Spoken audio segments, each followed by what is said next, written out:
Iran কথা রাখল। আমেরিকার বিমান হামলার জবাবে তাদের সামরিক ঘাঁটি লক্ষ্য করে হামলা চালালো আয়াতুল্লাহ খামেনির বাহিনী। একযোগে কাতার এবং ইরাকের ঘাঁটিতে হামলা চালিয়েছে পারস্য উপসাগরের দেশটি। কাতারের আল উদেইদ সামরিক ঘাঁটিতে অন্তত ৬টি মিসাইল ছুড়েছে তেহরান।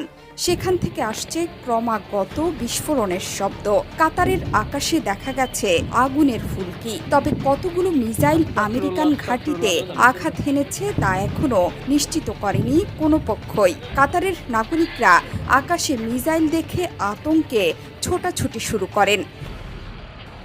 কাতারের আল উদেইদ ঘাঁটিতে 10,000 সৈন্য মোতায়েন আছে। হামলার কথা নিশ্চিত করেছে আইআরজিসি। এটি মার্কিন সেন্ট্রাল কমান্ডের সেন্ট্রাল হেডকোয়ার্টার হিসেবে ব্যবহৃত হতো। আকাশসীমা বন্ধের পরপরই কাতারের দোহা থেকে আসতে শুরু করে বিস্ফোরণের শব্দ। কিছুক্ষণ আগেই সতর্কবার্তা জারি করেছিল যুক্তরাষ্ট্র। কাতারের সামরিক ঘাঁটিতে ব্রিটিশ সেনা সদস্যরাও কর্মরত আছেন। সম্প্রতি সেখান থেকে সরে গেছে বহু বিমান। এই ঘটনার তীব্র নিন্দা জানিয়েছে কাতার। মার্কিন ঘাঁটিতে আঘাত হানায় ইরানের ওপর ক্ষেপেছে দেশটি।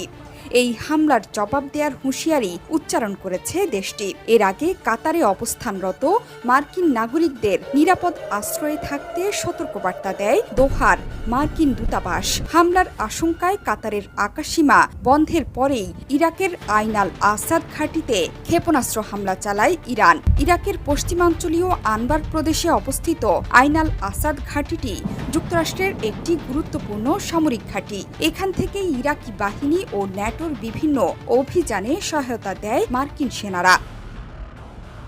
হামলার শঙ্কায় সংযুক্ত আরব আমিরাতের আকাশ থেকে সরে যাচ্ছে বহু যাত্রীবাহী বিমান। ফ্লাইট রাডার বলছে দেশটির আকাশসীমা বন্ধ করে দেওয়া হয়েছে। ধারণা করা হচ্ছে মধ্যপ্রাচ্যে থাকা মার্কিন ঘাঁটিগুলোতে একইভাবে টানা হামলা চালাবে তেহরান।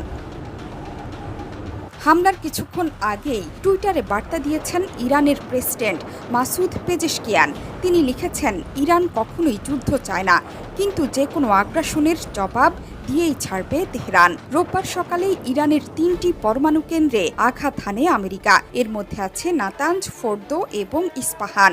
সেখানে B-2 বোম্বার দিয়ে বোমা হামলা চালায় যুক্তরাষ্ট্র। তাৎক্ষণিকভাবেই এই হামলার জবাব দেওয়ার হুঁশিয়ারি দিয়েছে ইরান। জোহরা চৌধুরী সেতু, 71।